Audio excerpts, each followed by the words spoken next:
Hi hello అందరికీ నమస్కారం. Welcome to our channel. నేను ఆదిత్య. సినీ హీరోయిన్ హిమాచల్ ప్రదేశ్ రాష్ట్రానికి చెందినటువంటి మండిలో ఎంపీగా ఎన్నికైనటువంటి కంగనా రనౌత్ ఎప్పుడు కూడా సోషల్ మీడియా వేదికగా ఏదో ఒక అంశం మీద తెర మీద కనిపిస్తూనే ఉంటారు. ఎప్పటికప్పుడు ఏదో ఒక వివాదాస్పద వ్యాఖ్యలు చేసి తెర మీద కనిపిస్తూనే ఉంటారు. సో మరోసారి ఎంపీగా ఎన్నికైన తర్వాత మరోసారి ఇప్పుడు ఆవిడ ఒక వివాదాస్పద వ్యాఖ్యలు చేసి మరోసారి ఇప్పుడు బీజేపీకి ఒక పెద్ద తలనొప్పిగా మారిందని చెప్పడానికి ఒక అంశం అయితే ఇప్పుడు మనకి ఇక్కడ కనిపిస్తుంది. సో గతంలో ఢిల్లీలో జరిగినటువంటి రైతుల ఉద్యమం ఉద్దేశించి కంగనా రనౌత్ చేసినటువంటి వ్యాఖ్యలు ఇప్పుడు బీజేపీ హైకమాండ్కి ఒక తలనొప్పిగానే మారిందని చాలా స్పష్టంగా అర్థమవుతుంది. సో ఈ రైతుల ఉద్యమం వెనకాల ఇతర దేశాలకు సంబంధించినటువంటి దుష్ట శక్తులు ఉన్నాయి.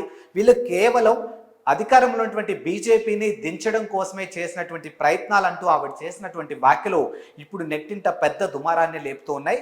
సో మరి ఇప్పటికే బీజేపీ హైకమాండ్ కానీ ఈ అంశం మీద మాట్లాడుతున్నప్పుడు ప్రతిపక్షంలో ఉన్నటువంటి కాంగ్రెస్ ఇదే అంశాన్ని ప్రశ్నిస్తున్న టైంలో అది ఆవిడ వ్యక్తిగత అంశం కాబట్టి దానికి బీజేపీకి ఎటువంటి సంబంధం లేదంటూ బీజేపీలో ఉన్నటువంటి కొంతమంది నేతలు స్పష్టం చేశారు.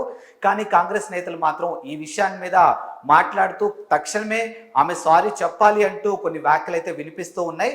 ఒకవేళ నిజంగా రైతుల ఉద్యమం వెనకాల విదేశాలకి సంబంధించినటువంటి దుష్టశక్తులు ఉంటే మాత్రానికి ప్రస్తుతం బంగ్లాదేశ్ పరిస్థితి ఏ విధంగా అయితే ఉందో ఖచ్చితంగా భారతదేశం కూడా అదే పరిస్థితిలో ఉండబోతుందంటూ కంగనా రనౌత్ చేసినటువంటి వ్యాఖ్యలు ఇప్పుడు ప్రతిపక్షం ఉన్నటువంటి కాంగ్రెస్ వాళ్ళు కానీ మిగతా పార్టీలకు సంబంధించినటువంటి నాయకులు కానీ ఈరోజు కంగనా రనౌత్ని నిలదీసే ప్రయత్నాలు మనకి ఇక్కడ కనిపిస్తూ ఉన్నాయి.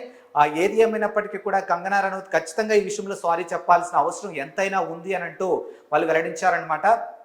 అండ్ మరో అంశం ఇక్కడ చూసుకున్నట్టయితే ఇప్పుడు కంగనా రనౌత్ చేసినటువంటి వ్యాఖ్యల గురించి బీజేపీ హైకమాండ్ ఏమైనా రెస్పాన్స్ ఇచ్చిందా అని అంటే బీజేపీలో ఉన్నటువంటి కొంతమంది నేతలు మాత్రం ఇది కేవలం కంగనా రనౌత్ వ్యక్తిగతంగా ఒక పార్టీలో ఉన్నటువంటి ఎంపీగా ఆవిడ చేసినటువంటి వ్యాఖ్యలు తప్పితే ఇది పార్టీకి సంబంధించినటువంటి అంశాలు కాదు అన్నట్టుగా బీజేపీకి సంబంధించినటువంటి కొంతమంది నేతలు అయితే వెల్లడిస్తూ ఉన్నారు. కంగనా రనౌత్ ఈ విషయమనే కాదు, గతంలో కూడా ఆవిడ చాలా వివాదాస్పద వ్యాఖ్యలు చేస్తూనే ఉన్నారు. చాలాసార్లు ఆమె సోషల్ మీడియా వేదికగా మనకు కనిపిస్తూనే ఉన్నారు. సోషల్ మీడియా వేదికగా ఏదో ఒక రకంగా మాట్లాడుతూనే ఉన్నారు. ఒకానొక టైంలో కంగనా రనౌత్ వివాదాస్పదాలకు అడ్డగా మారుతుంది అంటూ కొన్ని వ్యాఖ్యలు కూడా మనం నెట్టింట చూస్తూనే ఉన్నాం. సో మరి రానున్న రోజుల్లో ఇప్పుడు కంగనా రనౌత్ చేసినటువంటి వ్యాఖ్యలు రానున్న రోజుల్లో బీజేపీకి సంబంధించినటువంటి హైకమాండ్ నేతలు ఏ విధంగా తీసుకుంటారు, మరి ఇప్పుడు కంగనా రనౌత్ ఆ విషయం మీద కంగనా రనౌత్తో మాట్లాడతారా లేదా అనే అంశంపైన ఇంకా స్పష్టత అయితే రాలేదు.